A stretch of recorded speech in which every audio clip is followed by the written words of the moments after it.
Segundo congreso que ha desarrollado nuestra universidad a través de la Vicerrectoría de Investigación y Posgrado, y el cual se ha desarrollado con mucho éxito. Muestra de ello han sido los comentarios que hemos tenido de los participantes, ¿verdad? Así es de que felicidades para todo el equipo de la Vicerrectoría de Investigación y Posgrado. Bien, quiero saludar en esta tarde a nuestras autoridades que nos acompañan, el vicerrector académico, profesor Bartolomé Chinchilla, nos acompaña el vicerrector de Investigación y Posgrado, el doctor José Hernán Montúfar, la doctora Jenny Zelaya, vicerrectora del Centro Universitario de Educación a Distancia. Están con nosotros además jefes de departamentos, vicedecanos, decanos. Gracias por acompañarnos en esta tarde. Vamos a iniciar con la conferencia magistral de clausura, que en esta oportunidad se va a desarrollar de manera virtual, y le damos la bienvenida a la doctora Inés Dussel y la doctora Leida Linares, asistente técnico de la Vicerrectoría de Investigación y Posgrado, nos hará la presentación formal de nuestra conferencista.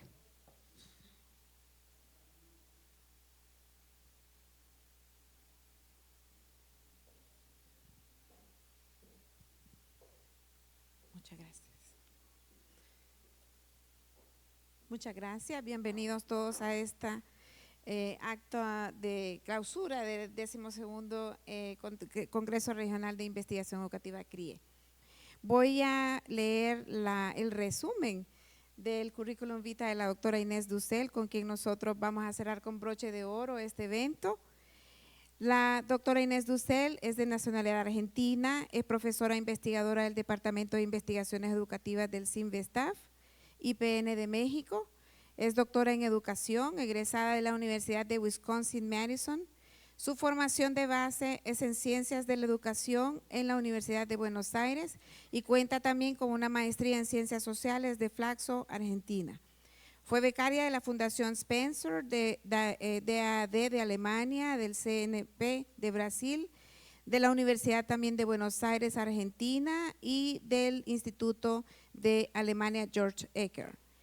Ha escrito 7 libros, tiene 3 compilaciones también y publicado más de 100 artículos y capítulos de libros en medios reconocidos internacionalmente en muchos idiomas. Ha dirigido 7 tesis doctorales y 24 tesis de maestría, además de becarios doctorales y postdoctorales de CONICET, AMSIT y CONACYT de México. Ha dictado también conferencias y cursos en universidades de París, Luxemburgo, Universidad de Wisconsin-Madison, Complutense de Madrid, Granada y muchas universidades a nivel latinoamericano y de Europa. Ha sido profesora de varias universidades de gran prestigio, es miembro de la American Educational Research Association, del Consejo Mexicano de Investigación Educativa y de la Sociedad Argentina de Historia de la Educación. Es muy activa en investigación educativa, participa en comités académicos de más de 30 revistas de calidad internacional de América Latina, Europa, Norteamérica y Australia. El día de hoy entonces estamos cerrando con broche de oro con la doctora Inés Dussel, quien ha sido invitada a participar a través de nuestro amigo Ricardo Morales, a través del trabajo que hace también desde INCODE, y entonces nosotros nos sentimos muy orgullosos de contar con ella en esta conferencia que lleva como título Transformaciones de las prácticas educativas en la cultura digital, desafíos para formación docente y investigación educativa. Los dejo con la doctora Dussel. Ahí me escucho.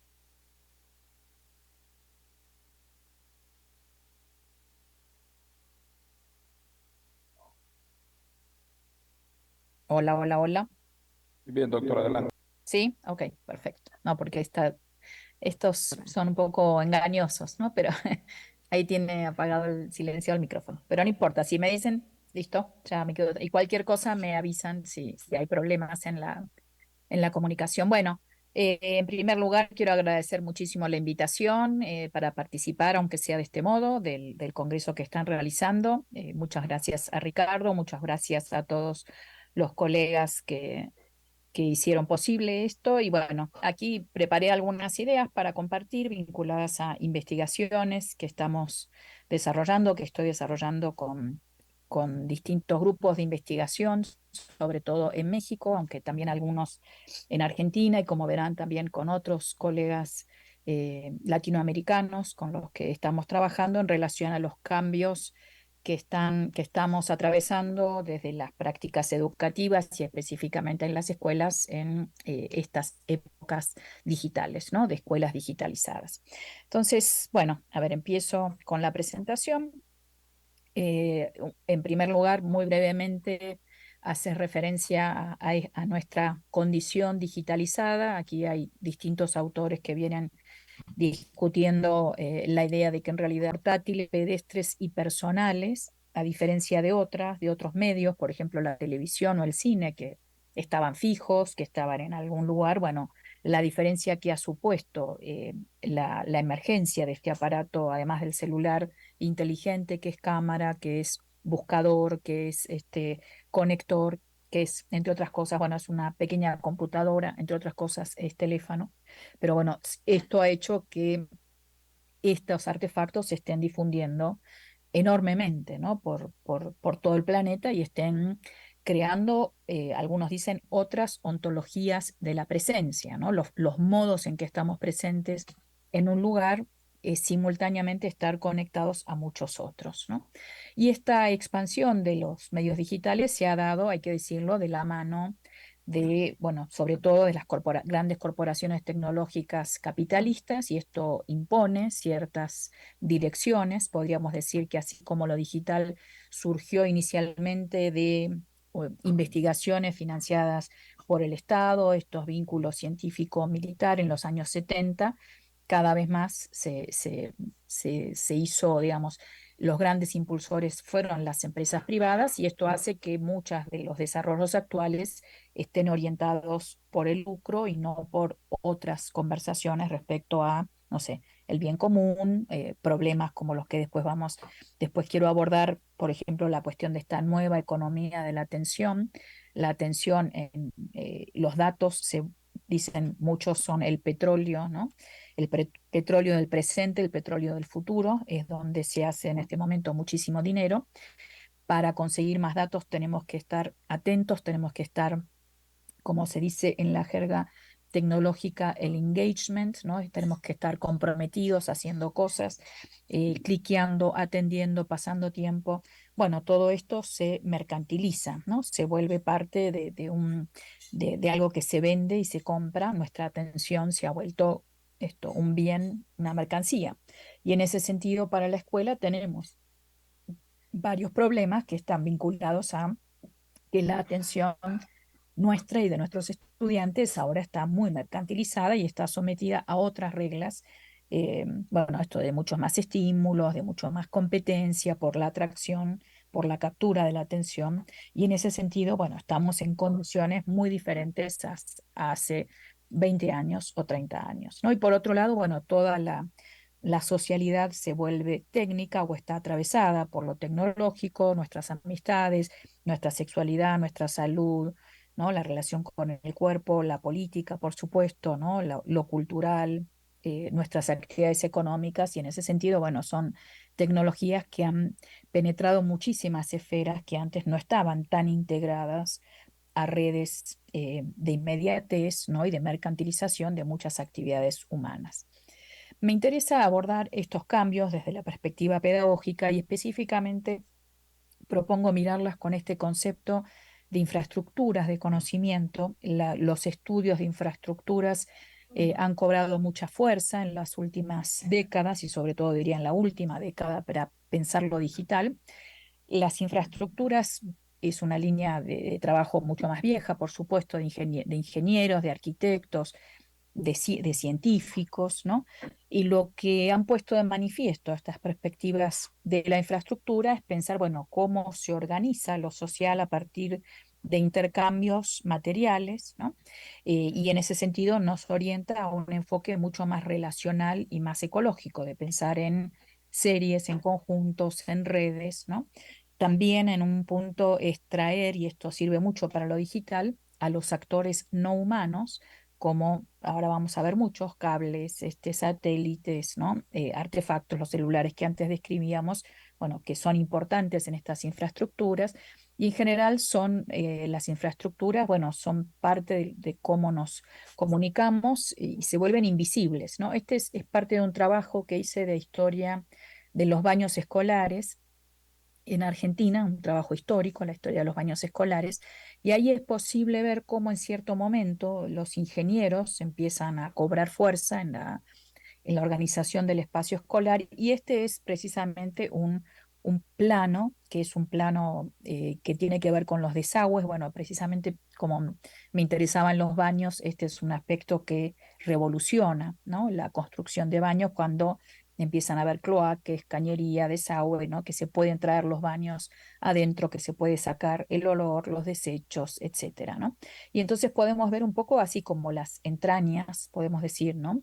O el metabolismo de un edificio escolar en el cual, bueno, esto vemos, ¿no? De dónde salen los caños. Estos son los baños, esta es una visión desde arriba, este es un corte transversal, ¿no? Entonces, bueno, cómo van cayendo, ¿no? Los desechos a cloacas, a pozos, ¿no? A lugares donde se reciclan, etcétera, ¿no? Entonces, esto es un tipo de mirada de los edificios que en la historia de la arquitectura se lo llama visión metabólica de los edificios, que está viendo un poco esto, ¿no? Las entrañas de los edificios que no las vemos porque han sido recubiertas por paredes y que sin embargo son las que permiten funcionar. Lo mismo se podría decir con la electricidad, con el agua, ¿no? Las ventanas, las paredes también son parte de esta infraestructura que se armó, por supuesto, ¿no? Y que han tenido distintos cambios. ¿Y por qué pensar a los conocimientos con esta categoría? Bueno, en un lugar porque permite de nuevo un poco como esta perspectiva relacional y ecológica respecto a los saberes, esta perspectiva material también. Ahora voy a dar varios ejemplos respecto a la materialidad de los saberes y cómo pensar una infraestructura del conocimiento que estaba basado, por ejemplo, en los artefactos que tenían que ver con la imprenta, no sé, las bibliotecas, por ejemplo, y qué pasa con lo digital cuando son otros los artefactos y los procesos que se ponen de relieve, ¿no? La perspectiva de la infraestructura de conocimiento se pregunta por qué saberes se movilizan, ¿no? Y qué formas de conocimiento específicos, cómo se producen esos saberes, se archivan y se transmiten a través de qué soportes, ¿no? De qué canales, y bueno, nada, ahí hay como distintos ejemplos que ahora les quiero dar, ¿no? Este es uno, por ejemplo, digo, yo antes mencionaba las bibliotecas de la imprenta, pero había bibliotecas antes, por supuesto, de la imprenta, y este es uno de los hallazgos arqueológicos más viejos en la antigua Mesopotamia, que había tablillas de piedra que se conservaron, en otros casos, ¿no? Que tenían que coexistían, podríamos decir, en algunas habitaciones que son similares a las funciones que luego cumplieron las bibliotecas, ¿no?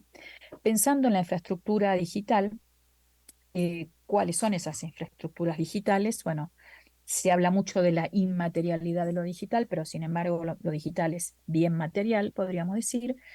Bueno, necesita cables, a veces cables submarinos, ¿no? Necesita centros de datos y flujos, grandes computadoras, necesita hardware y software, ¿no? Bueno, y además dónde están, dónde se alojan esas apps, dónde se buscan las plataformas, ¿no?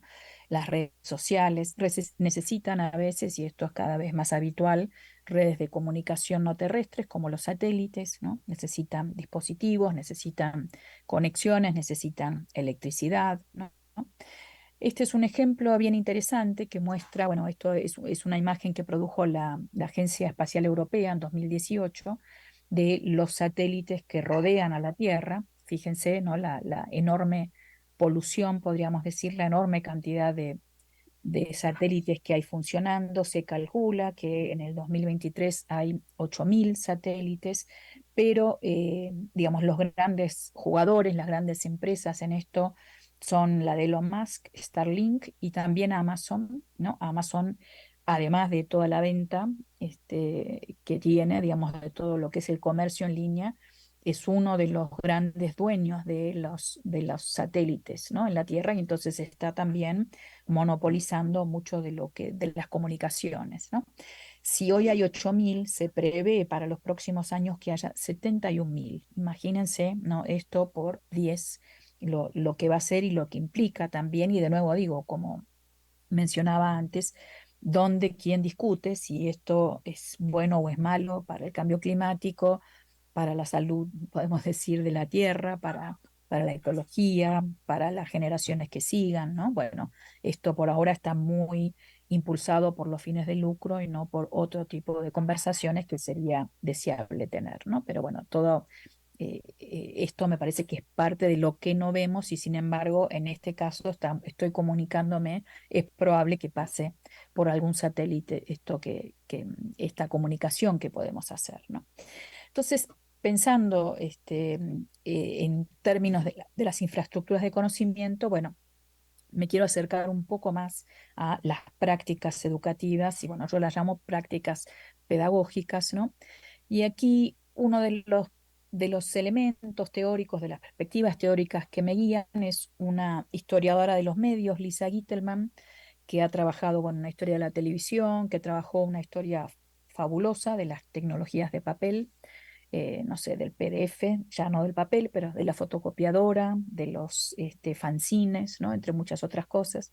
Y ella dice en un artículo del 2014 que es sobre JSTOR, sobre esta plataforma de búsqueda académica, ella dice, no hay que olvidarse que los soportes siempre dejan su marca en el conocimiento que nos ayudan a producir, ¿no? Y después, por ejemplo, cuando hable de YouTube o de Google, bueno, es claro que ese soporte no es neutro en términos de cómo accedemos al conocimiento, de cómo se arma una jerarquía de conocimiento, de qué se prioriza, de cómo se nos presenta, de a qué accedemos y a qué no accedemos. Y en ese sentido, esta aproximación, y por eso rescato o destaco, ¿no? Esta categoría de infraestructuras del conocimiento, me parece que eso nos permite ver aquello que quizás permanece invisible, ¿no? En relación a, bueno, entro a Google en investigaciones que estamos haciendo, muchos profesores y muchos estudiantes dicen, bueno, yo les digo a mis alumnos que investiguen. ¿Qué quiere decir que investiguen? Que busquen en Google. Se volvió absolutamente equivalente, ¿no?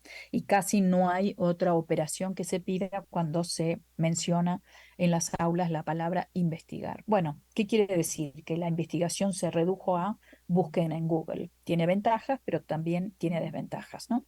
Y eso es lo que me gustaría plantear ahora. Bueno, ya mencioné antes en las infraestructuras de conocimiento en lugar de las bibliotecas. Me quiero acercar más a la imprenta. Esta es una biblioteca que se llama medieval, preimprenta, ¿no? En Inglaterra, y que tenía los libros encadenados cuando eran escasos, cuando eran, ¿no? Había como este monopolio de los libros. Bueno, la era de la imprenta fue una revolución respecto a esta visión del conocimiento. No sé si leyeron El nombre de la rosa de Humberto Eco, pero bueno, ahí retrata de una manera bastante clara toda esta monopolización de los saberes por parte de aquellos que los detentaban en ese momento, por ejemplo, en ese momento la iglesia, ¿no? La imprenta supuso una democratización muy fuerte por la posibilidad de reproducir los libros a un costo muy económico, de hacerlos portables, ¿no? Esto también como en un punto el teléfono, estos libros eran pesadísimos, ¿no? Y eran carísimos de producir porque había que copiarlos a mano. Bueno, cuando empieza la portabilidad, y es mucho más económica, es mucho más accesible, puede circular muchísimo. Aquí hay historias de la cultura y de la política fantásticas respecto a lo que implicó, ¿no? Bueno, esta circulación de la cultura escrita, por ejemplo, para la Revolución Francesa unos siglos después, ¿no?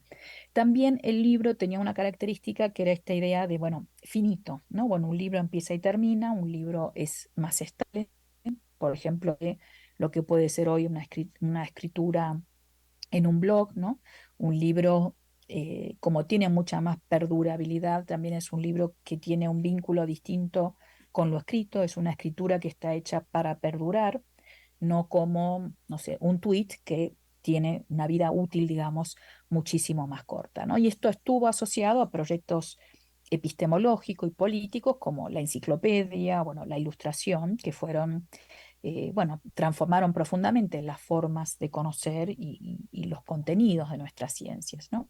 En la medida en que apareció la imprenta, bueno, también empezaron a aparecer estas formas de biblioteca. Esta es una biblioteca en Leiden, 1610, y ya vemos aquí una organización de los saberes más específica, la historia, ¿no? La medicina, la astronomía, la teología, la literatura, la filosofía, ¿no? Bueno, como estos cuerpos además empiezan a tener una relación diferente con los libros, ¿no? Y tenemos, bueno, ya en el siglo XIX, podemos decir, bueno, además revoluciones burguesas, pasaron muchísimas cosas en la historia, bueno, colonización, ¿no? Muchísimos que procesos que no puedo detenerme. A nivel pedagógico, la difusión de la escuela moderna, podemos decir, también supuso una ruptura y una transformación muy fuerte de esas infraestructuras de conocimiento, porque en la medida en que se universalizaba la posibilidad de leer y escribir, en que se volvía bueno, mucho más importante la integración, ¿no? En una cultura letrada, bueno, cambiaron muchas cosas, ¿no? Y también esta cuestión de la imprenta, no solamente leer y el libro, no solamente como una, un objeto que se lee, sino también la escritura, ¿no? Y la escuela moderna en ese sentido, bueno, y impuso, me parece a mí, o creó una posibilidad muy interesante respecto a poder a democratizar el acceso a la escritura. Hay, pensando en estos artefactos de la escuela también y en estas infraestructuras del conocimiento de la escuela, hay dos artefactos que estudió este historiador francés, Jean Hebrard, de las prácticas de escritura y lectura. Él es supervisor de escuela, pero además fue un gran historiador. Y en este libro, en este texto muy cortito que se llama La lección y el ejercicio, algunas reflexiones sobre la historia de las prácticas de escolarización, él se detiene en este vínculo entre el pizarrón como un artefacto, un objeto que organiza una atención colectiva sobre una misma superficie, y el cuaderno de clase, que es un objeto que se vuelve posible cuando el papel se abarata. Y esto sucede hacia fines del siglo XIX, y en nuestros países en general más hacia principios del siglo XX.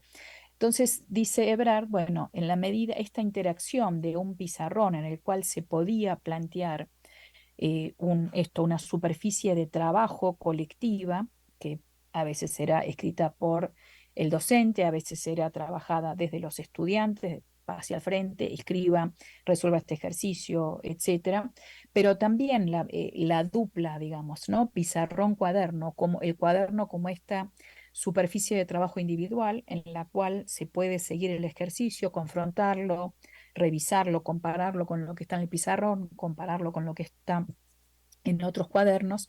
Bueno, según Ebrard fue una revolución didáctica, ¿no? Esta posibilidad de artefactos que organizaban un trabajo colectivo, permitían, uno podría decir, coordinar un trabajo de atención colectiva en el pizarrón y también un trabajo de ejercicio individual en una superficie que además permitía acumularla, ¿no? Antes del cuaderno se trabajaba con tablillas o con areneros, ¿no? Con lo cual, bueno, por supuesto se escribía, pero esto se borraba y entonces no se podía ver, bueno, a ver, la semana pasada o el mes pasado usted hizo tal cosa, ¿no? En este mes hizo tal otra.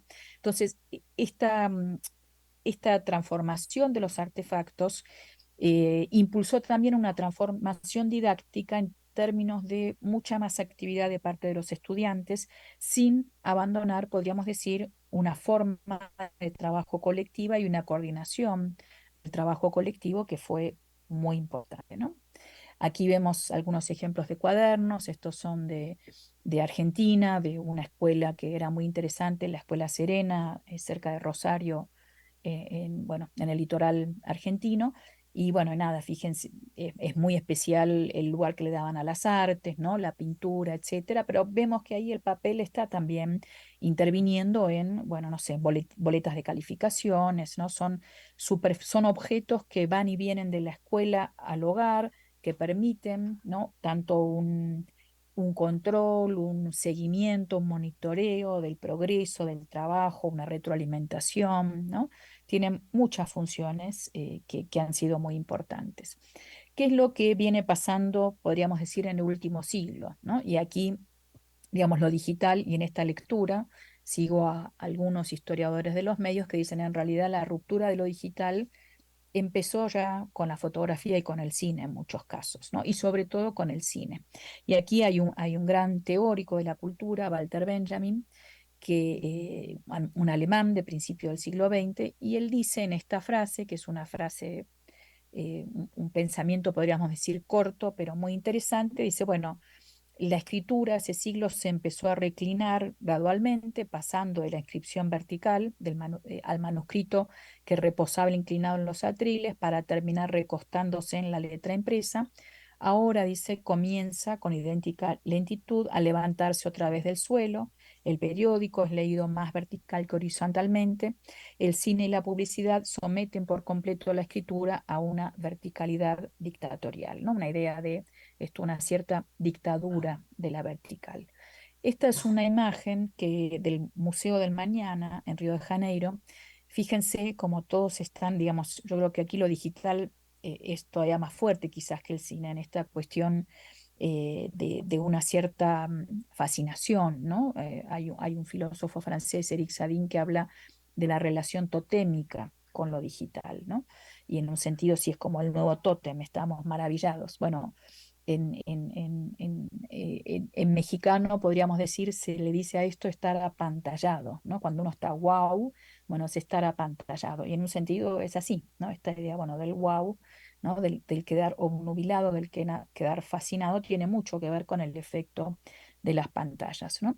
Y Benjamin pone una dimensión, si se quiere, política epistemológica. Esta posibilidad de tener una relación más horizontal implica también la posibilidad de profanarlo, la posibilidad más igualitaria. Una relación más vertical es más del orden de la revelación, de lo que se nos impone, de lo que no necesariamente nos deja reflexionar, matizar, distanciarnos, ¿no? Es más esto, wow, ¿no? Uno se queda ahí, y la operación que sigue en todo caso es romper, ¿no? Ese estado de fascinación y producir otras operaciones. Distinto a, bueno, con el libro rara vez pasa, pero rara vez diría yo, uno se queda, wow, ¿no? Es de otro orden. En todo caso, si uno se queda fascinado, es una cosa mucho más lenta, más despacio, de una lectura que va entrando, ¿no? Que se va sumergiendo, que lo va atrapando, y etcétera, ¿no? Esta perspectiva, bueno, de los nuevos medios, la televisión fue otra ruptura muy importante, ¿no? Estos son esto es una propaganda de la primera mitad del siglo XX que trabajó una historiadora de las tecnologías en la escuela norteamericana, Katie Daygood. Tiene un libro muy interesante que se llama Traer el mundo a la infancia, ¿no? Y esta idea de que la escuela, las tecnologías en la escuela prometieron traer el mundo a la infancia.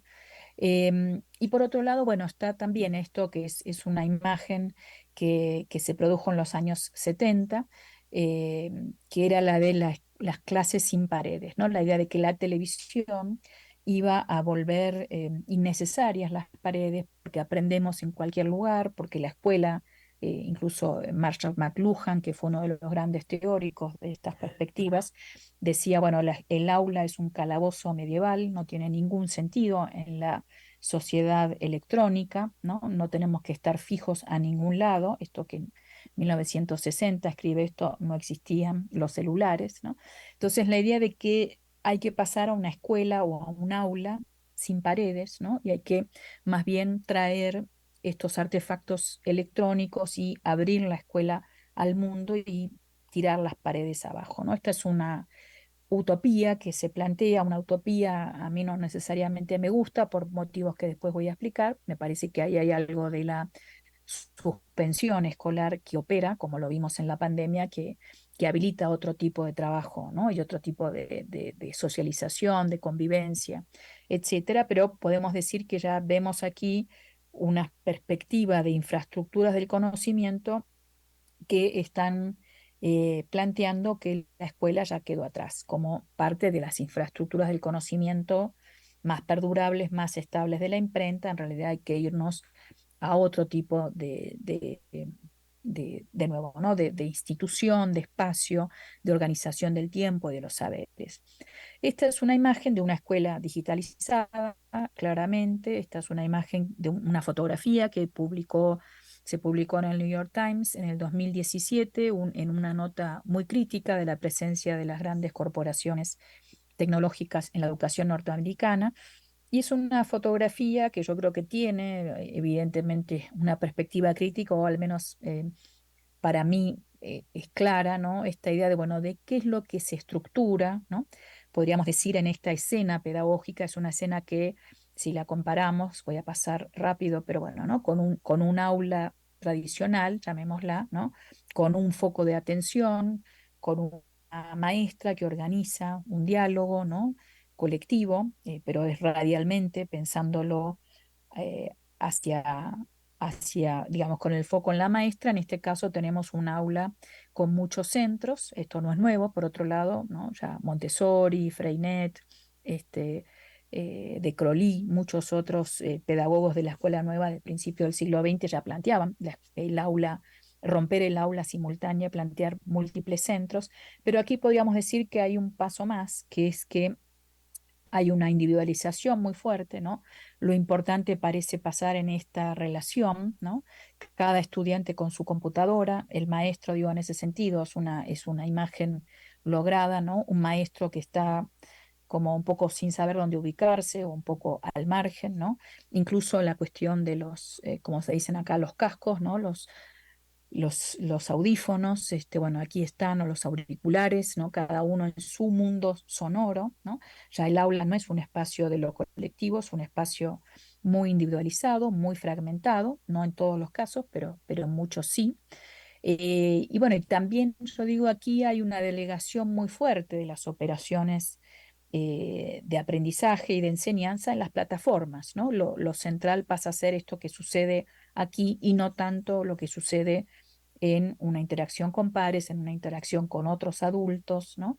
Sino que hay una idea de que, bueno, de que son las plataformas las que nos van a educar. Uno puede decir, detrás de las plataformas hay otros adultos, sí, lo son, pero esos adultos no tienen formación, necesariamente no han sido elegidos para eso, no están monitoreados, ¿no? No han sido nada, quién sabe qué están aprendiendo y qué están haciendo, ¿no? Y bueno, y con qué fin, de nuevo, ¿no? Muchas de estas plataformas tienen un fin de lucro, ¿no? Un fin de mercantilizar nuestros aprendizajes, nuestras interacciones, que está introduciendo, digamos, dinámicas bien complejas, me parece a mí, ¿no? En la educación.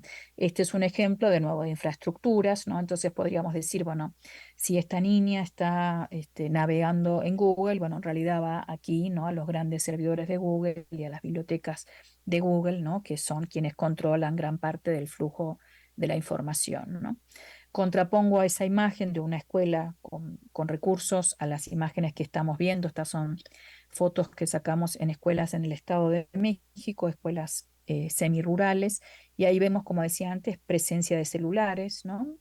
No tantos, pero los hay, y muchas de las tareas escolares y de la comunicación también está mediada por celulares. Entonces, de nuevo digo, no es que la brecha digital implica que algunos están conectados y otros no, sino en todo caso hay distintos usos, hay conexiones más precarias o más estables, hay distintos niveles de fluidez o de posibilidades de interacción, ¿no? Pero también, digo, ahí también juegan el capital cultural, ¿no? Que se trae al encuentro, las preguntas, etcétera. Paso ahora a contar algunas investigaciones recientes que estamos haciendo sobre las transformaciones de los saberes en esta cultura digital, que yo elijo mirar desde esta perspectiva de cómo organizan infraestructuras de conocimiento.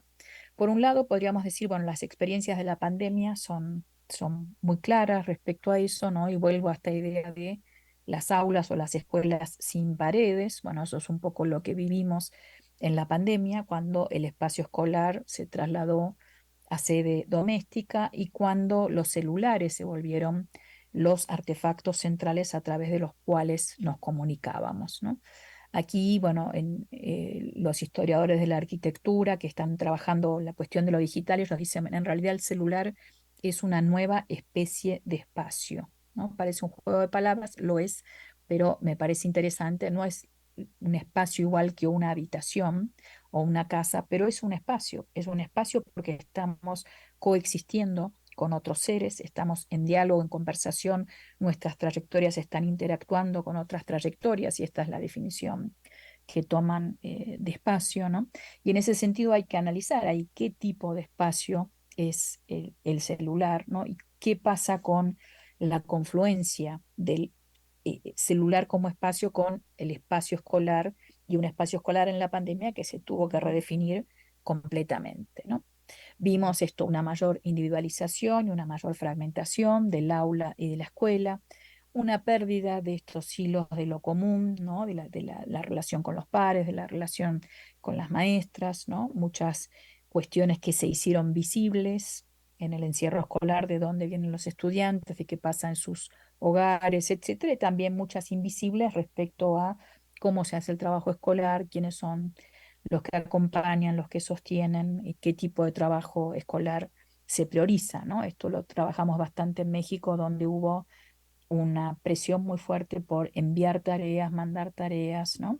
Y lo que llamamos una suerte de tareificación de la escuela, porque la única evidencia de que había trabajo escolar es que enviaran una tarea, pero qué se hacía con esa tarea, qué retroalimentación, o sea, un poco además volvemos al cuaderno como superficie, se pierde eso, porque en realidad es una tarea aislada y un conjunto de tareas y no seguimos un proceso y no vamos, no podemos volver a unir aquello que está sucediendo en los procesos de aprendizaje. Bueno, en algunas de las investigaciones que hicimos aquí en México hablamos mucho con maestras y maestros, con estudiantes, les pedimos algunos dibujos, también algo de esto ya está publicado, pero este relato de esta maestra de primaria de Toluca, a mí me impresionó porque lo dijo de manera muy clara. Ella dice, bueno, yo trato de que los estudiantes hablen entre ellos, que se conozcan, etcétera, y nada, y todo vuelve hacia mí, ¿no? Dice, sí perdimos esta posibilidad del aprendizaje entre pares, de la socialización, una idea de Benjamin, a quien antes mencioné, esta que me parece a mí es muy rica en la escuela, el aprendizaje en distracción, aquello que vamos aprendiendo sin darnos cuenta, bueno, la falta de la escuela como espacio físico, la escuela se trasladó a otros medios, podemos decir, pero la falta de este espacio físico fue algo que evidenció lo difícil que es armar esas relaciones de no mediar ciertas infraestructuras arquitectónicas, espaciales que permitan el encuentro, que permitan el diálogo, ¿no?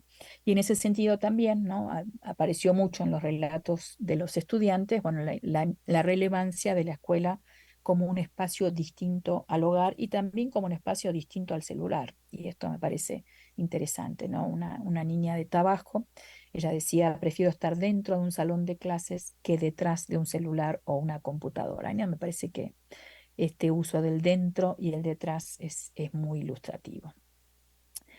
En otra investigación que hicimos con una colega chilena, Úrsula Bravo, que se publicó hace poco, Úrsula estaba trabajando antes de la pandemia, quería trabajar, en realidad no llegó a trabajar mucho para su investigación doctoral sobre la iconografía de las escuelas.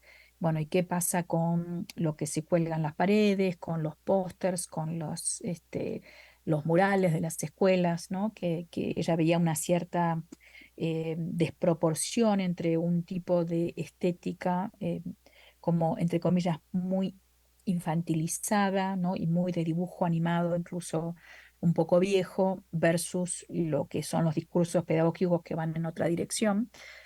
Bueno, y ella estaba empezando su tesis doctoral cuando vino la pandemia, se quedó sin poder ir a las escuelas, y ahí ella me contactó, conocía mis trabajos sobre cultura visual en las escuelas, y empezamos, bueno, hizo una pasantía virtual conmigo, que también fue un desafío para las dos, pero ahí empezamos a diseñar una investigación totalmente virtual, que es qué pasó con las paredes del aula en la pandemia, ¿no? ¿Dónde se fueron las paredes del aula en la pandemia?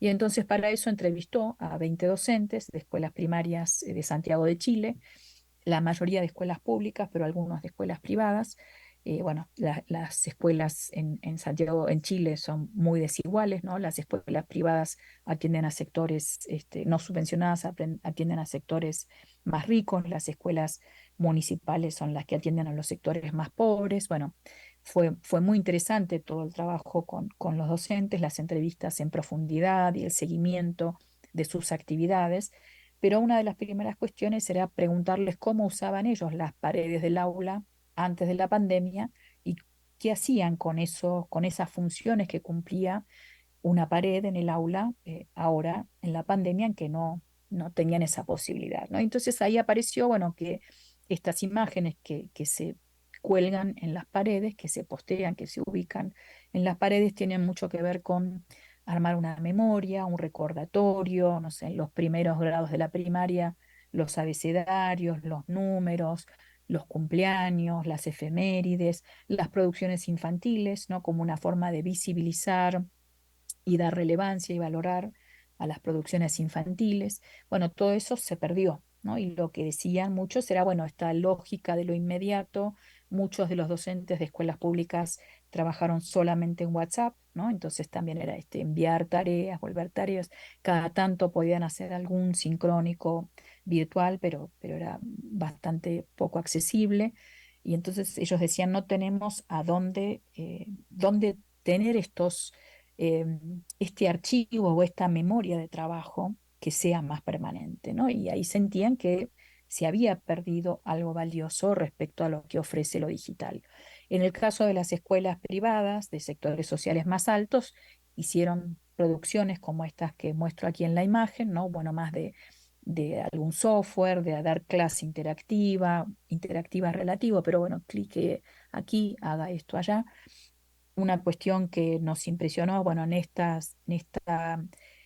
estos software en general es una figura docente que vuelve a ser muy principal, o sea, tampoco hay diálogo, no puede haberlo porque hay que diseñarlo y programarlo con anticipación. Todo esto es caro, lleva mucho tiempo, ¿no? Entonces, no hay espacio. Aquí la maestra conduce el guión de la clase y es la que lleva, y ya está todo muy prefijado, los caminos que se van a tocar. Toque aquí, abra aquí, esto lo va a conducir a no sé dónde, ¿no? Entonces, esto de la clase interactiva es, yo creo que una clase presencial es mucho más interactiva porque uno va reorganizando y redefiniendo, ¿no? Con muchísima más margen, más juego, ¿no? Pero además algo que nos decían estas maestras es que de sectores sociales con más recursos, es que ellas no tenían posible, dice, con esta lógica de las plataformas, siempre tiene que haber algo nuevo, ¿no? Entonces esto que quedaba en la pared, que no tiene por qué ser nuevo, ¿no? El alfabeto, pero que me sirve para retraerlo, bueno, se volvía casi imposible porque quedaba ahí atrás y ya nadie lo veía. De la misma manera, tampoco podían compartir producciones infantiles porque tenían que pasar por un complejo proceso de aprobación de la dirección, de esto, del otro, y para cuando las podíamos compartir, ya había pasado 3 semanas, ya había quedado el tema muy atrás, ¿no? Entonces, toda esta lógica de la inmediatez es una lógica que no ayuda a todo aquello, a sostener estos hilos de conversación a los que se va y vuelve, ¿no? Una de las cosas que también mencionaban en las paredes es, les permitía armar espacios de materias, ¿no? Y en ese sentido que estuviera más claro, esto es de historia, esto es de geografía, esto es de matemática. Dice, bueno, con los Padlet todo se confundía, por ejemplo, ¿no? Muchas de y había esta lógica de tarea muy aislada que no permitía volver a recuperar el conocimiento. Última investigación que me gustaría mostrar es una investigación que hicimos con una colega en Buenos Aires, Patricia Ferrante, y también hizo aquí una tesis un estudiante mexicano, Benito Castro, sobre usos de YouTube para estudiar, ¿no? Bueno, esta es una de las publicaciones con esta idea de, bueno, YouTube es hoy una infraestructura educativa, se usa mucho más para estudiar de lo que yo suponía, ¿no?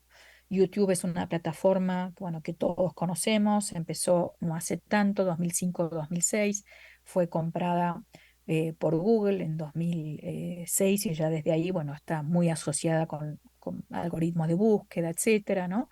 En esta batalla por la atención es uno de los grandes ganadores, ¿no? Donde tiene un tráfico de usuarios enorme. y desde el 2016 usa esto que llaman ellos el Deep Learning Network, que es un algoritmo mucho más sofisticado que nos va recomendando cosas según nuestras búsquedas anteriores, ¿no? Y en ese sentido, bueno, está ya orientando mucho la cuestión para que ni siquiera haya que buscar, sino que las recomendaciones nos lleguen solas, ¿no? Entonces, la investigación que hicimos fue una investigación que preguntaba a estudiantes cómo estudian, si usan videos de YouTube para estudiar. La inmensa mayoría nos dijeron que sí. Trabajamos en Argentina en una escuela secundaria privada y constructivista. En México trabajamos en una escuela privada constructivista y en una escuela secundaria pública, que podemos llamar más tradicional. En los dos casos, casi todos los estudiantes, por no decir todos, estudian con videos de YouTube. Bueno, en general dice que ya no buscan más ver videos de YouTube, sino que ven lo que el algoritmo les recomienda, lo que les llega. Pero en el caso de lo escolar, sí tienen que buscar porque esos no llegan, no son los más populares. Bueno, y les preguntamos cómo buscan. Bueno, busco el contenido, no sé, ¿no? División de la célula más explicación. Parece que poner explicación lleva a un contenido escolar, ¿no? ¿Cómo seleccionan? Dice, bueno, yo me quedo con los primeros de la lista, con los 5 primeros con suerte, y evalúan cuando un video es bueno porque tiene muchos likes o porque tiene muchas más vistas, ¿no? Eh, un criterio que también es muy importante es que sean cortos, y cortos quiere decir 3, 5 minutos, ¿no? Dice, bueno, que vayan al punto, solamente un 10% de esta escuela, que es una escuela, reitero, constructivista, de sectores medios altos, que tiene profesores que, no sé, que les preocupa enseñar a ser sujetos críticos, creativos. Solo el 10% dice, puedo ver un video largo, quizás, ¿no? Si estoy de humor. Entonces ahí hay una tendencia muy fuerte a la simplificación, y uno podría decir, yo puse aquí detrás de la autonomía, porque está esta idea de, bueno, son autónomos, buscan en Google, buscan en YouTube, pero en realidad de autonomía es muy poco, ¿no? Básicamente la plataforma hay una delegación muy fuerte de procesos de selección y de criterios y jerarquías en las plataformas, ¿no? Otras cuestiones que aparecieron que nos interesaron, bueno, eh, hablan de videos de YouTube, o sea, saben que no da lo mismo el video, pero no se acuerdan de ningún nombre, ningún sitio. Ven sobre todo YouTubers, ¿no? Y no se acuerdan de los nombres, o sea, hay una categoría ahí, videos de YouTube, y da un poco todo más o menos lo mismo. Si lo hizo una universidad, si lo hizo un canal de televisión, son todos más o menos lo mismo. Videos de YouTube es una gran categoría. ¿Se acuerdan de Julio Profe, que es un profe colombiano? Buscan los videos, de nuevo, ¿no? Reitero, esta es una escuela constructivista, pero lo que orienta la búsqueda de videos es encontrar la respuesta correcta, ¿no? Y en ese sentido no es construir conocimiento, buscar perspectivas alternativas, no, ¿no? Busco la respuesta correcta. Los argumentos que daban es bueno el video cuando explica bien, cuando fija conceptos, ¿no? Cuando contiene información. Ahí nosotros lo comparamos un poco con el libro de Rancière, del maestro ignorante, con este orden explicador que para Rancière es un orden atontador, ¿no? Te da todo ya masticado para que no tengas que pensar por ti mismo, ¿no? Bueno, un poco esto de YouTube, en vez de ser lo que, como se vende, ¿no? Creativo, original, etcétera, uno puede decir es la versión más simplificada, ¿no? Y más, que menos margen da de autonomía intelectual que otras que supuestamente criticábamos por autoritarias, ¿no?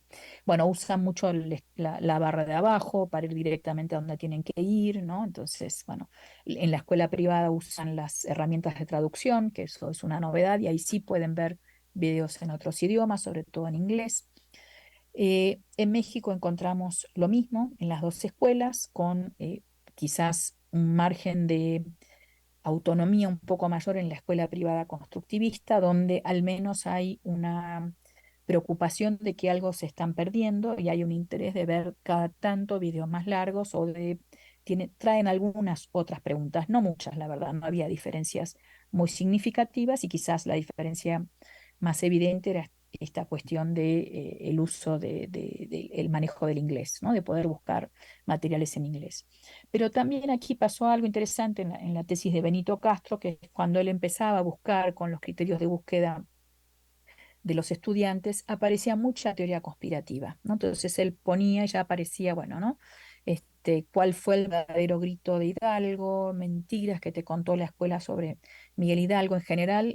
Lo primero que aparecía era mucha teoría conspirativa y contenido académico de dudosa calidad, ¿no? Y en ese sentido uno puede decir, bueno, ahí como tenemos problemas muy serios respecto a esto que está pasando. Entonces, voy cerrando el argumento. Bueno, hay una datificación creciente y una intervención creciente de estas grandes corporaciones en la educación, no solamente porque las traemos desde la escuela, sino también porque los estudiantes hoy las traen, ¿no? Y aunque no les digamos, no estudian con Internet, estudian igual y estudian con YouTube, ¿no? Y ya van ahí y ahí la plataforma está esperándolos gustosa, ¿no? Esta jerarquía de conocimientos que se organiza prioriza la popularidad, prioriza una adhesión emocional inmediata, reduce el saber a manejar información y a manejar información en estas plataformas, delega mucho en los algoritmos y los algoritmos lo que buscan es capturar nuestra atención y por lo tanto no es casual que aparezcan las teorías conspirativas, ¿no? El sensacionalismo, el shock.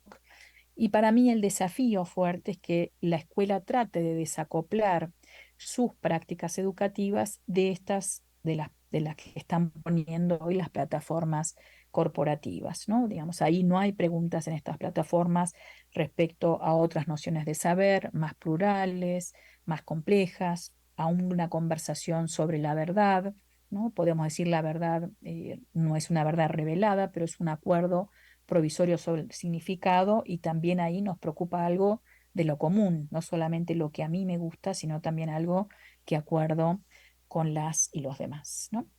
Entonces, bueno, ¿qué hacer desde la investigación y la formación docente? Muchas cosas, voy a ir muy rápido, pero avanzo, ¿no?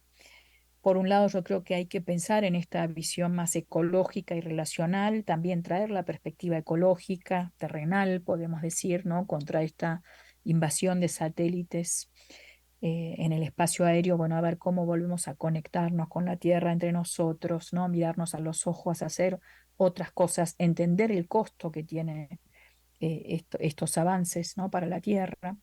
Hay una idea que me gusta mucho de grupos que están trabajando en arqueología y ellos hablan de la zona crítica hoy para el cambio climático y es una zona que se define entre 5 kilómetros de profundidad y 15 kilómetros para arriba y un poco esta idea de, bueno, qué está pasando con el agua, qué está pasando con las rocas, con el suelo, con la atmósfera, cuáles son las perturbaciones humanas, cómo mapear todo esto. Para mí esto es algo muy interesante, me encantaría encontrar un mapa así para lo digital, ¿no? Bueno, cómo está hoy interviniendo en distintas áreas y qué cuestiones podríamos retrabajar, ¿no? Para cuidar, para cuidarnos, ¿no? Yo creo que uno de los aspectos importantes, no me voy a detener en esto, pero amerita quizás otra charla, es pensar la cuestión del mundo, ¿no? Así como la escuela, o en realidad para mí la escuela siempre fue una institución que nos enseñaba y nos interesaba en el mundo, nos presentaba un mundo. Bueno, en esta imagen de estos niños, ¿no? Con sus cascos en el aula, el mundo se reduce a lo que veo en la pantalla. Bueno, cómo sostener ahí, y es una relación mucho más individualizada en la que se han perdido otros lazos colectivos, ¿no? Entonces, cómo sostener una inquietud y una pregunta sobre el mundo. Para mí ahí una guía es el trabajo de Hannah Arendt, ¿no? Que trabaja mucho una noción de mundo, de hacer mundo, ¿no? De que la idea de la cultura es hacer mundo, mundo como aquello común, también como aquello terrenal, ¿no? Y en un punto yo creo esto, ¿no? Que la escuela, con esa condición de institución pública, institución común, tiene esta tarea de no olvidar al mundo, ¿no? Entonces me parece a mí que, bueno, una de las cuestiones en la formación docente es no olvidarse de esto, ¿no? Es que en este trabajo, además mucho de lo digital, se plantea como una interacción muy individual de una mente pareciera, ¿no? Aislada y una máquina. Bueno, no, ¿no? Creo que es Human-Computer Interaction. Bueno, hay que tratar de pensar ahí en un mundo en el cual las computadoras son parte del mundo, no están allá afuera, están constituyéndonos, pero también podemos traer ahí otras preocupaciones, otros intereses, ¿no? Y diría también un segundo aspecto, yo creo que ahí hay que también defender la importancia de prácticas textuales como forma de trabajar esto, ¿no? De sostener una autonomía intelectual como un valor. Lo pienso que es todavía más en la época de la inteligencia artificial, cuando ya podemos pedirle ¿no? a ChatGPT o al que sea que nos haga un ensayo, ya no hay ni por qué pensar, el día de mañana nos van a poner un chip en el cerebro, ¿no? No va a haber para qué pensar porque ya pensarán por nosotros. En ese marco yo creo que la idea de lo textual, y cuando pienso lo textual, pienso en la escritura y en la lectura, pero pienso también en en otros lenguajes. Aquí hay las mallas, ¿no? Aquí hay, no sé, una producción de un audiovisual también pensado como lenguaje. Ahí se está trabajando en contar una historia, en elegir un plano, una secuencia, ¿no? Bueno, en un punto de vista. Bueno, todo eso es una práctica textual. Yo creo que en ese marco, en la construcción de lo común, es fundamental sostener prácticas textuales, ¿no? Un ejemplo fantástico que leí hace poco es de esta Lisa Gitelman que antes mencionaba, historiadora de la ciencia de los medios. Tiene un escrito sobre el primer libro, según ella, no sé si hay otro, pero que se publicó en emojis, ¿no? Pensando los emojis como lengua, como lenguaje, podemos decir. Bueno, este libro es una traducción de Moby Dick, de la novela, a emojis. Bueno, y es un libro que tiene 800 páginas, que sale $200, y ella hace una muy buena reflexión de qué pasa en esa traducción del lenguaje verbal a los emojis, que podemos considerarlos como lenguaje, pero quizás no es lo más eficiente, ¿no? En un sentido de que esto, ¿no? Ocupa mucho más lugar y tienen un enorme grado de ambivalencia respecto bueno, que las letras tienen menos. Uno puede decir el sentido siempre es evanescente, entendemos cosas diferentes, pero bueno, de los emojis todavía es un grado superior, ¿no? Pero me parece interesante ese ejercicio de traducción como una forma también de probar los límites, ¿no? Y creo que también sería interesante en la escuela, bueno, ¿no? Plantear esos ejercicios de traducción entre lenguajes que ya implican una relación diferente con lo digital, ¿no? Que es poder pensarlo como lenguaje, que poder apropiarse de ello no es que el algoritmo me recomiende, sino es ver, probarlo, apropiarme, ver los límites, ver lo que se puede, lo que no se puede, ¿no? Entonces, bueno, cierro con estas ideas que son ideas de activistas chilenos, ¿no?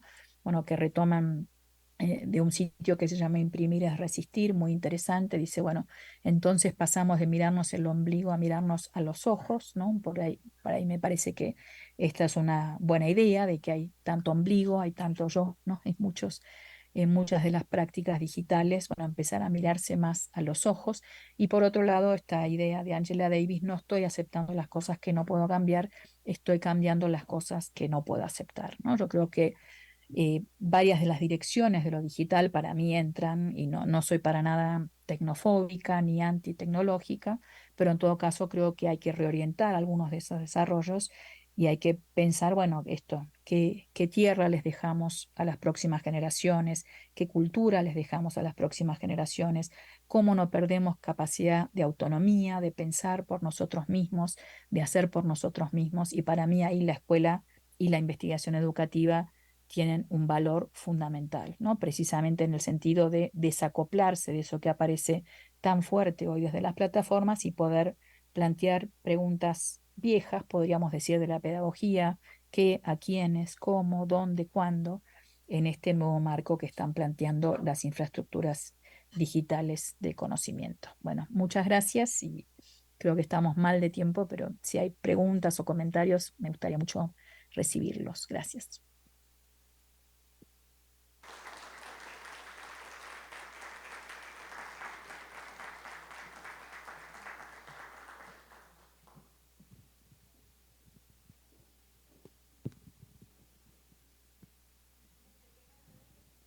¿Listo? ¿Puedo? ¿Ya hay una pregunta ahí? ¿Qué se respecta para? Ok. Ok.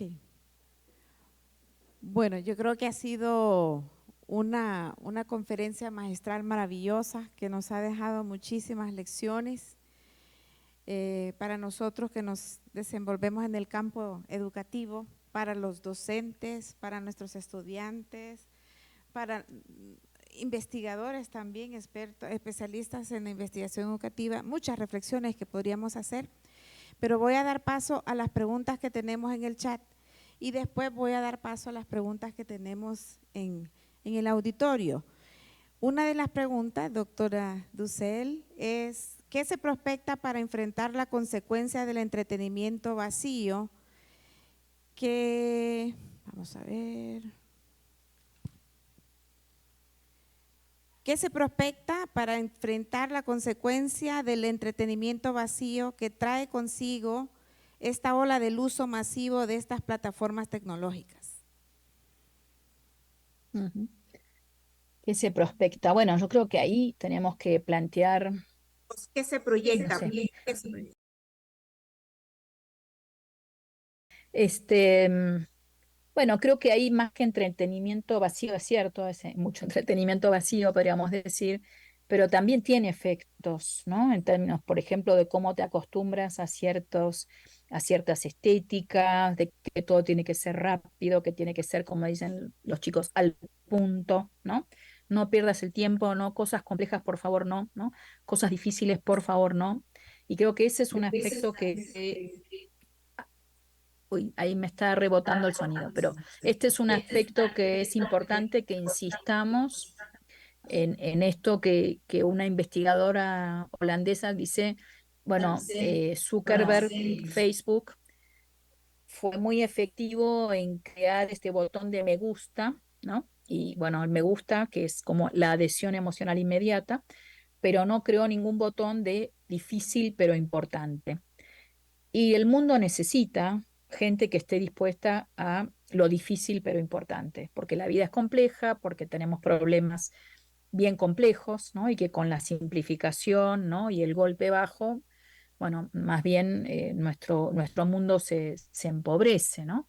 Creo que en ese sentido, para mí, lo que hay que tratar de insistir en esto difícil pero importante. Y entonces, frente a lo que llaman, bueno, el entretenimiento vacío, yo diría, bueno, ¿cómo hacer para que les interese ver cosas más largas, cosas, argumentos que planteen matices, que planteen la complejidad, que no todo se reduce a un video de TikTok, ¿no? Nos estamos TikTokizando todos y dices, bueno, pero ahí es como que cada vez todo se vuelve más banal, ¿no? Y me parece a mí que en esa banalidad, bueno, van a seguir dirigiendo el mundo los que lo dirigen y vamos a seguir sufriendo guerra, sufriendo violencia, ¿no? Sufriendo muchas cuestiones, bueno, la devastación del planeta. Me parece que en ese sentido todo eso nos invita a otro tipo de trabajo con los conocimientos y también de construcción de éticas diferentes, ¿no? Yo diría más por este lado, digamos, hay que verlo en concreto, qué tipo de actividades, no sé, hay docentes que están trabajando muy bien, ¿no? En estas líneas de poder hacer cosas muy interesantes también con lo digital. No son la mayoría, hasta donde yo investigo, bueno, en general lo que veo es más, bueno, investigan en internet y punto, ¿no? Y bueno, pero ¿dónde investigaste? ¿Por qué no dirigirlos a ciertos sitios y no a cualquiera? ¿Por qué no trabajar esto? Bueno, no sé, con los emojis o con los memes, ¿no?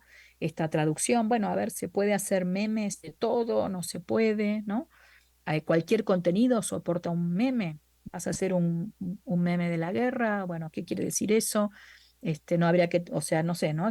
Creo que sobre todo en esto de probar las posibilidades se vuelve más interesante, ¿no? Más que la condena moral, es decirle, bueno, a ver, veamos esta estética que tanto te llama la atención, qué permite y qué no permite, ¿no? Y que también puedan entender que hay cosas que requieren de otros tiempos y de otro trabajo con los saberes y los lenguajes, ¿no? Muchísimas gracias, doctora. Toca entonces, una de las lecciones más importantes es que toca evaluar, No, creo, no estoy, es… está, bueno, perdón. Vamos a ver, sonido. Aquí, gracias. Gracias.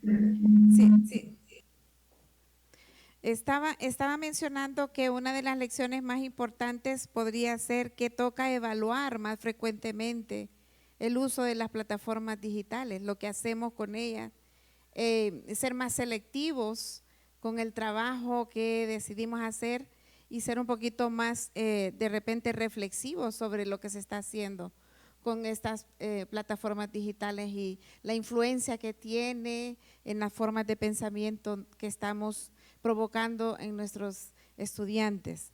Voy a dar paso a las preguntas en el público. Si tenemos… Gracias. Bueno, vamos a hacer otra pregunta más y dice, ¿qué tan preparados salen nuestros estudiantes con el pensamiento crítico usando la tecnología en la actualidad?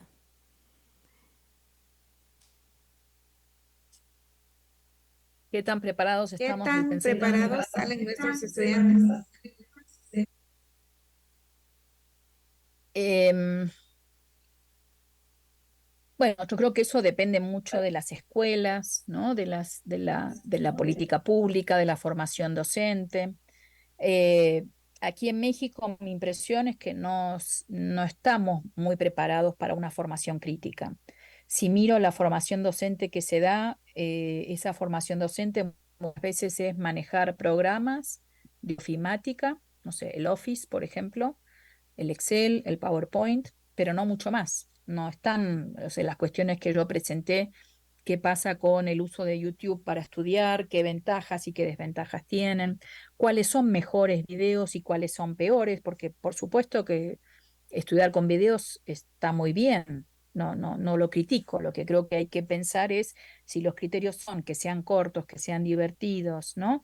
Que vayan al punto, etcétera, bueno, pues ahí se vuelven menos interesantes realmente, ¿no? Y el criterio no es la calidad, sino los más vistos. Y no sabemos por qué son más vistos, ¿no? Las plataformas hoy se mueven con esta idea de que más visto quiere decir bueno o verdadero. No es cierto, no es cierto, ¿no? Muchas cosas más vistas son realmente muy malas y estos ejemplos que mencionaba, ¿no? En el caso de la escuela en México y esto de, bueno, los videos de Miguel Hidalgo eran realmente videos malos, de teorías conspirativas, académicamente muy pobres. Bueno, estos son elementos que nos tienen que preocupar, ¿no? Si nuestros estudiantes están estudiando con esos videos, ¿no?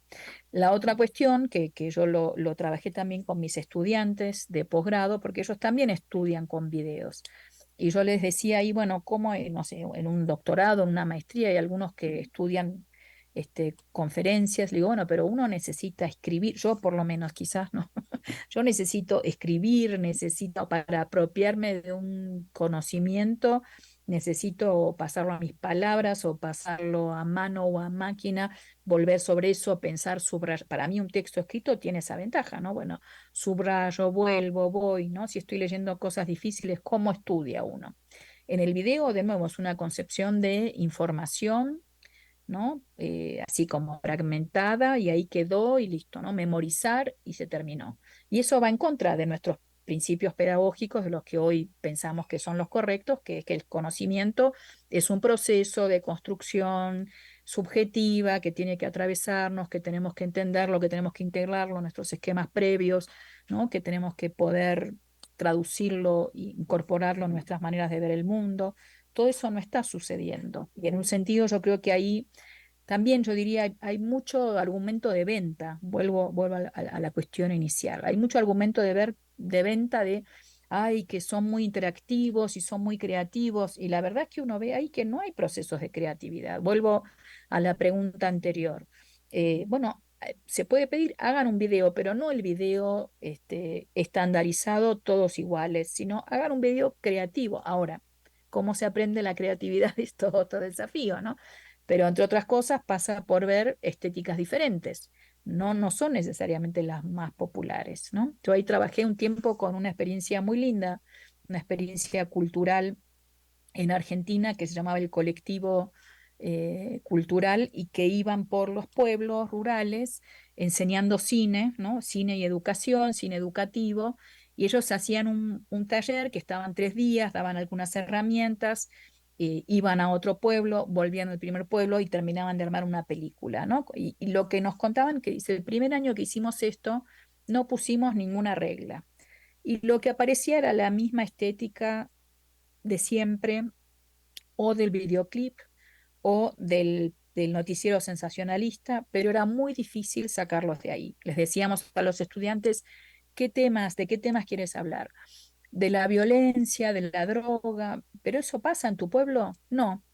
Y bueno, y esto aparecía por la televisión, en ese momento era 2005, 2006, ¿no? Ahora sería por TikTok o por otros. Pero bueno, había una estandarización muy grande de las estéticas, de los problemas. Entonces ellos ahí dijeron, bueno, en realidad tenemos que empezar por otro lado. Y fueron el segundo año con una propuesta, si se quiere, más directiva, pero que dio mucho más lugar a la creatividad, que fue trabajemos los sueños y llevaban fragmentos de películas surrealistas, de películas viejas, nuevas, etcétera, y les mostraban como otras formas de contar los sueños, no todas las mismas, ¿no? Y eso generó producciones muchísimo más interesantes, porque la creatividad se educa también, por supuesto, ¿no? Y si uno tiene un repertorio de recursos culturales más rico, va a poder crear otras cosas, ¿no? Y va a poder ponerse en diálogo o incluso puede decir, bueno, ahora hagamos una película a la manera de los surrealistas, o ahora hagamos una película a la manera de los expresionistas. Bueno, eso los obliga a pensar de nuevo, como con el emoji, ¿no? Como el libro en emojis obliga a pensar, ¿cómo se dice esta palabra? ¿Con qué emojis lo traduzco? Bueno, eso ya es un ejercicio creativo y que está poniendo en juego un lugar de autonomía, ¿no? Y me parece que esos son los lugares que en la escuela tenemos que cuidar y ampliar, ¿no? Expandir.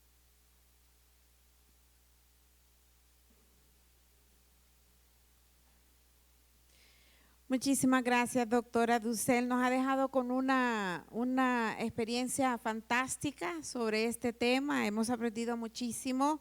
Agradecemos el haberse tomado el tiempo para estar aquí compartiendo con nosotros. Sabemos que tiene una agenda bastante ocupada, sin embargo, se tomó el tiempo para estar compartiendo con la Universidad Pedagógica Nacional Francisco Morazán. Muchísimas gracias.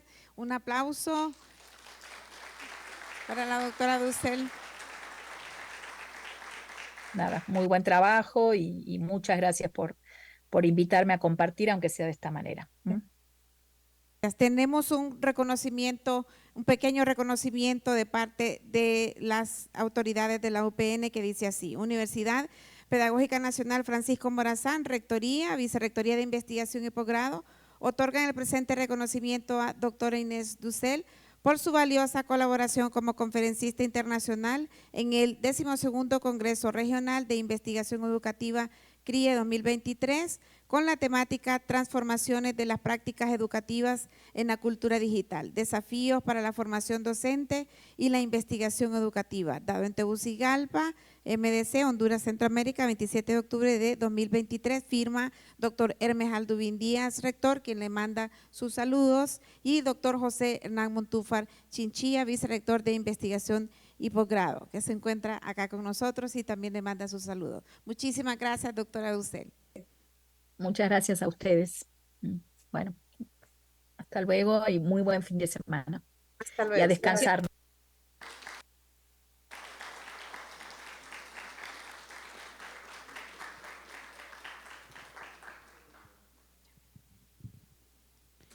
Muy bien, y con el agradecimiento nuevamente a la doctora Dussel, nosotros llegamos al final de este programa y para las palabras de agradecimiento escuchamos en primer lugar al doctor José Hernán Montúfar, vicerrector de Investigación y Posgrado.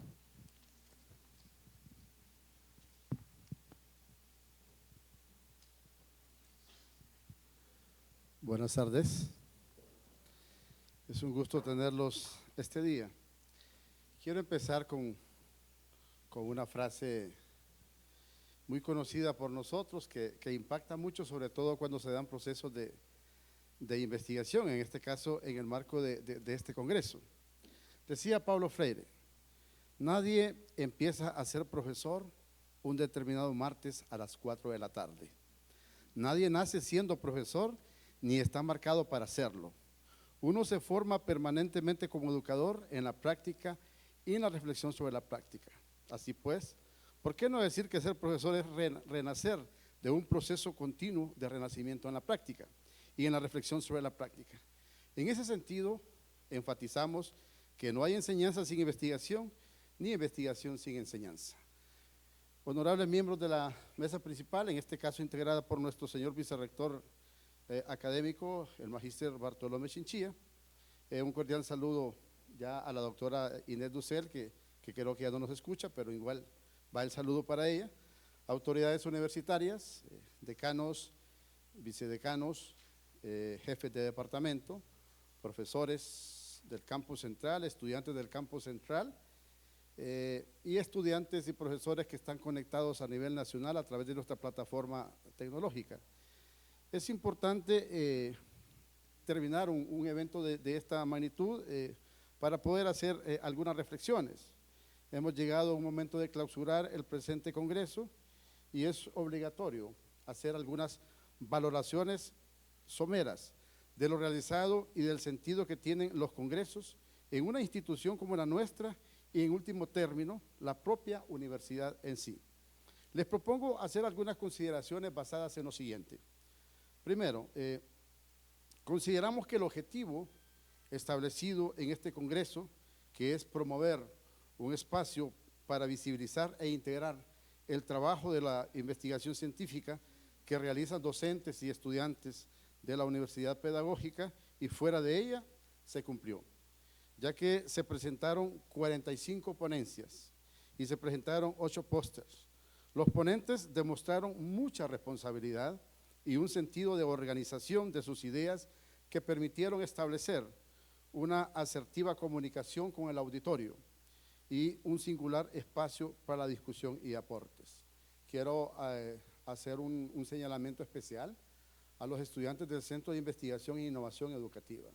Creo que los que tuvimos la oportunidad de verlos y escucharlos, nos llevamos una sorpresa muy agradable, ver cómo se desenvuelven y pensar de que ese centro, tal como su nombre lo dice, ha vuelto a su estructura original y vamos avanzando paulatinamente y en un futuro inmediato vamos a tener ahí un semillero de investigadores notable para la universidad. Y eso lógicamente se debe al trabajo sistemático que se viene desarrollando a nivel de institución. Haciendo un breve balance,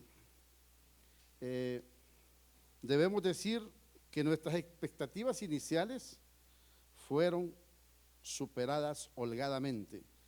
La recepción tanto de ponencias recibidas como del número de inscripción presencial supera en su conjunto más de 800 participantes, con una representación destacada de estudiantes universitarios del campus central y los diferentes centros y puntos del país.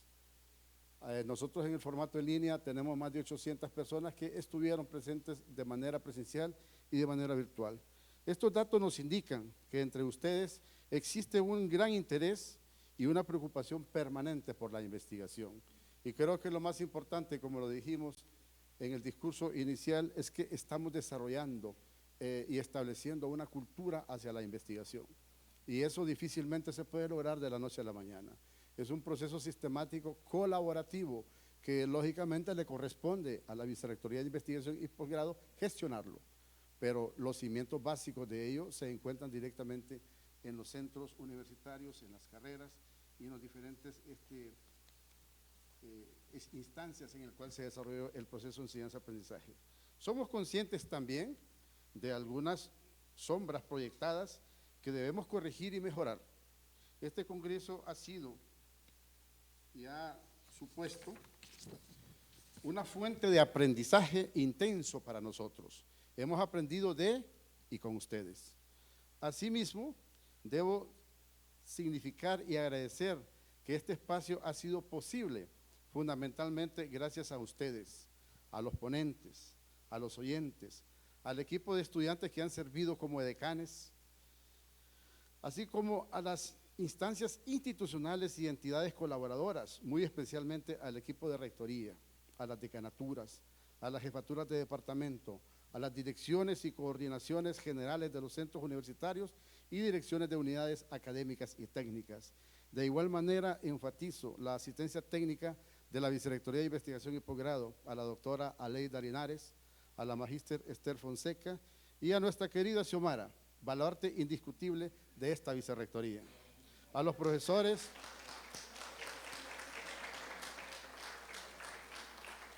profesores, estudiantes por el éxito de este evento. Quiero hacer especial mención también al magíster Nelson Morales y a su equipo de trabajo por su siempre e incondicional apoyo, no solamente en este momento, sino que desde que tenemos la gestión en esta vicerrectoría, él ha estado presente en cada uno de los momentos exitosos de esta vicerrectoría. Muchas gracias, Nelson, por su apoyo. Sin ustedes no hay ni futuro, no hay mensaje ni futuro posible. Mi reconocimiento a su trabajo. Por último, deseo que estas breves palabras no se enmarquen en un contexto de cierre o clausura de este Congreso, sino que sea un pequeño paso que abra e ilumine un camino de continuidad en el tiempo. El 13º Congreso Regional de Investigación Educativa se desarrollará en el año 2025 y se tiene el reto de superar el que se ha desarrollado en estos días. Mi gratitud y felicitación a cada uno de ustedes y muchísimas gracias por hacer posible estos espacios académicos en nuestra querida universidad. Buenas tardes.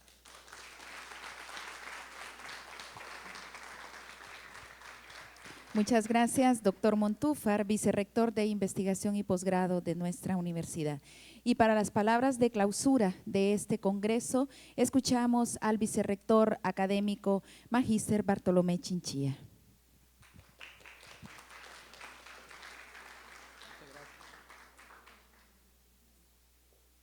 Muchas gracias, muy buenas tardes, estimadas autoridades universitarias, estimados colegas, estudiantes, invitados especiales. Realmente me siento muy honrado de estar con ustedes en esta tarde. Aprovecho este espacio para poder saludar a nuestro vicerrector de Investigación y Posgrado, el doctor José Hernán Montúfar, a la distinguida doctora Inés Dussel, que creo que todavía está conectada, y agradecerle por esa excelente conferencia de cierre. Realmente, muy bien lo dijo nuestra compañera Leida, vamos a cerrar con broche de oro, y creo que así se hizo. Como les decía, es verdaderamente un gran honor para mí dirigirme a ustedes en el cierre de este magno evento, el cual constituye en uno de los eventos académicos más importantes en materia de divulgación científica que desarrolla la Universidad Pedagógica Nacional Francisco Morazán a través de la Vicerrectoría de Investigación y Posgrado. Considero que mediante este congreso nuestra universidad ha logrado promover y fortalecer la difusión de resultados de investigación de índole educativa, y además ha permitido promover un espacio para visibilizar e integrar el trabajo de la investigación científica que realizan los docentes, que realizan los estudiantes y que realizan investigadores tanto en el plano nacional como internacional. Nuestro objetivo general de este congreso fue claro y puntual: visibilizar e integrar el trabajo de la investigación científica que realiza la Universidad Pedagógica Nacional Francisco Morazán, vinculando la investigación con nuestras funciones de docencia y extensión universitaria. Es así que las conferencias, los webinars, los talleres, las ponencias y los pósteres presentados a lo largo del Congreso se organizaron con base en las líneas de investigación institucional. En representación del equipo de rectoría, quiero expresar mi agradecimiento a los organizadores del 12º Congreso Regional de Investigación Educativa CRIE 2023, especialmente a la Vicerrectoría de Investigación y Posgrado y a todas sus dependencias técnicas, como ser la Dirección de Posgrado, el Instituto de Investigación y Evaluación Educativas y Sociales, el Observatorio Universitario de la Educación Nacional e Internacional, la Red Nacional de Enlaces de Investigación, las facultades, las unidades y programas académicos, al CIE, al CUED y a los centros universitarios de nuestra institución. Igualmente, agradecer a los conferencistas, a los ponentes y a los demás participantes que desde Honduras y de otros países han tenido a bien compartir con nosotros los productos de sus proyectos de investigación y su experiencia y conocimiento sobre la investigación educativa. Sin lugar a dudas, hemos tenido 2 días altamente productivos y de mucho aprendizaje. Estoy muy seguro que hemos superado las expectativas que tenían los participantes de este congreso. Finalmente, reitero mi agradecimiento a todos los participantes del Congreso Regional de Investigación Educativa CRIE 2023. Gracias a todos por su compromiso con la investigación educativa y por haber sido parte importante de este evento. Con estas palabras, doy por clausurado este magno evento académico. Muchas gracias por su amable presencia.